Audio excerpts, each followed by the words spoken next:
இன்றைக்கி நான் வந்து கொத்தமல்லி ரைஸ் பண்ண போகிறேன். எப்படி செய்யலான்னு பார்க்கலாம் வாங்க.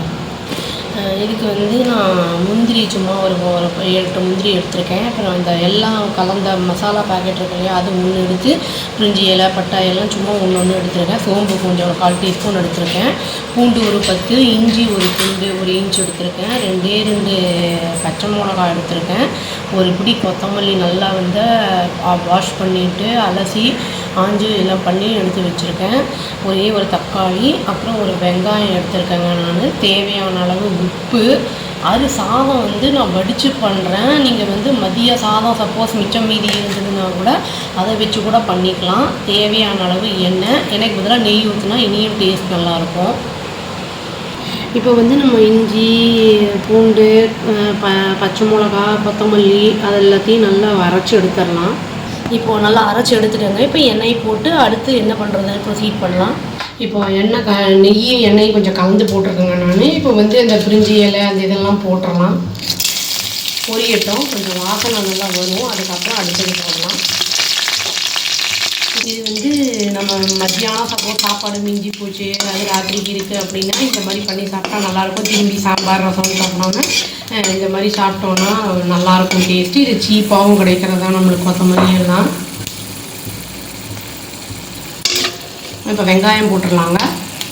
சீக்கிரம் வதங்கிறதுக்கு கொஞ்சம் உப்பு போட்டுக்கலாங்க. சீக்கிரம் வதங்கிடும். வேர்க்கடலை போட்டாலும் இன்னும் நல்லாயிருக்கும். வேர்க்கடலை இல்லைங்கிறதுனால நான் போடுறேன். வாங்க மறந்துட்டு நான் போட்டோம். நான் வந்து தக்காளி போட்டு அதையும் நல்லா வதக்கிடலாம். இந்த தக்காளியும் போடுங்க. கொஞ்சம் வதங்கின உடனே அந்த அரைச்ச பேஸ்ட்டை போட்டு நல்லா வாசம் போகிற வரைக்கும் வதக்கிடலாம். இது வந்து அயன் இருக்குது, கால்சியம் இருக்குது, நல்லது கண்ணுக்கு தலைக்கு எல்லாத்துக்குமே கொத்தமல்லி எல்லாம். சும்மா அப்படியே கொடுத்தா சாப்பிட மாட்டாங்க பசங்க.